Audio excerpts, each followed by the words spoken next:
Bonjour et bienvenue dans un nouvel épisode du Ciné Critique. Oui, ça faisait un peu longtemps, mais j'ai pas trop eu le temps en ce moment. Donc aujourd'hui, on s'attaque à un film qui est sorti en 2013. Il s'agit de Star Trek Into Darkness qui est sorti en mai aux États-Unis et en juin ici en Europe. Alors, le film fait suite au premier épisode sorti en 2009, toujours réalisé par J.J. Abrams, le réalisateur de la série Lost, ou encore Alias, qui est génial, que je vous conseille. Alors, Star Trek Into Darkness, c'est un film plus sombre comme son éclaté, avec toujours les mêmes acteurs. Donc, on retrouve Chris Pike dans le rôle du capitaine Kirk, mais aussi Zachary Quinto dans le rôle de Monsieur Spock, Zoe Saldana dans le rôle de Uhura, et d'autres personnages, John Cho par exemple dans le rôle de Sulu, qui joue dans Harold et Kumar par exemple. Et il y a aussi Simon Pegg de la trilogie de Cornetto de Edgar Wright, qui est génial d'ailleurs. Alors le film est basé en fait sur, on va dire, sur ce qui est arrivé en Amérique, donc les attentats du 11 septembre, on va dire. Le méchant. Le méchant du film, interprété par Benedict Cumberbatch, ouais, est un personnage en fait qui a été connu surtout pour la série Sherlock. Et le personnage est assez sombre et assez bien foutu, je trouve. Donc il incarne en fait un terroriste qui menace la Starfleet et autres commanditaires qui travaillent avec eux. Alors en fait, le méchant est sombre et vraiment, il a un regard qui fait peur, je trouve. Et c'est ça qui fait vraiment le charme du film. Alors, le méchant, alors c'est du spoiler ça, mais voilà. Donc le méchant du film, c'est en fait Khan. Khan, c'est le plus grand ennemi de Capitaine Kirk qu'il y a dans la série. En fait, il est interprété par Ricardo Montalban de la série, même dans le deuxième film, qui n'était pas super. Enfin, on s'en fout. Mais le méchant est génial. Alors, dans les points positifs, donc après, à part le méchant, il y a deux ou trois autres trucs. Déjà, les effets spéciaux sont géniaux. Il y a vraiment des effets spéciaux, tu dis non-stop. Il y a des références à l'univers Star Trek, notamment les espèces de boules de poils qui font des drôles de bruit, qui apparaissent dans un épisode de la série classique. Il y a aussi des trucs rigolos comme la référence à la fermière Chapel, par exemple, qui travaille sur la première série originale classique. Donc en fait c'est la série avec Kirk, donc voilà. Oui, pour ceux qui n'auraient pas suivi, ça se passe avant la première série Star Trek, quoi.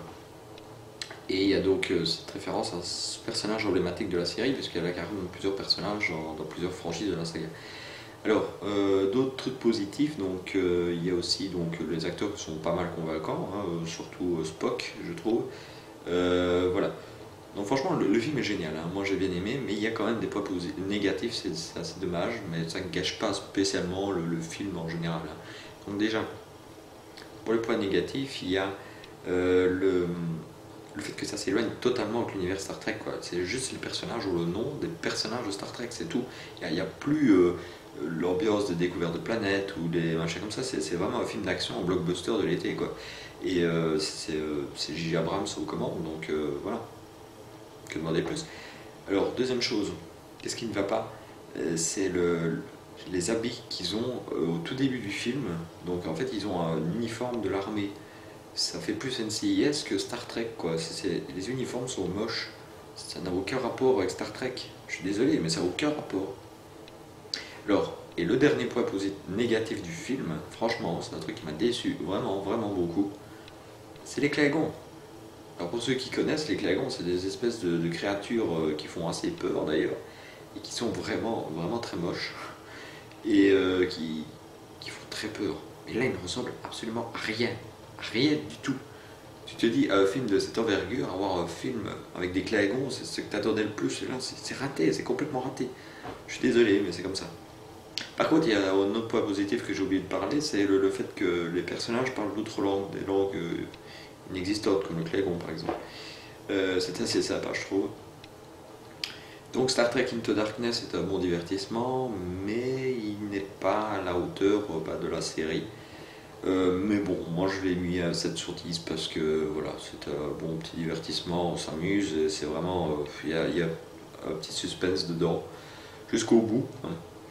Donc voilà, j'espère que cette petite vidéo vous aura plu. On se retrouve vraiment très prochainement pour une nouvelle critique. J'ai plein de films à vous faire découvrir. Il y aura du forward dedans, avec des films complètement que j'ai découvert vraiment par hasard et qui sont absolument géniaux. Sinon, il y a aussi d'autres émissions qui vont arriver. Il y a une vidéo collection qui va arriver bientôt. Et alors le fameux top 10 de mes jeux préférés qui arrivera courant au mois de septembre, début octobre j'espère. J'ai déjà choisi les 10 jeux, donc ça ira assez vite. Donc voilà. Donc n'hésitez pas à partager cette vidéo si ça vous a plu et abonnez-vous à la chaîne pour ne pas manquer les prochaines reviews. J'ai Facebook et Twitter et on se retrouve très vite pour une prochaine vidéo. Allez, salut tout le monde!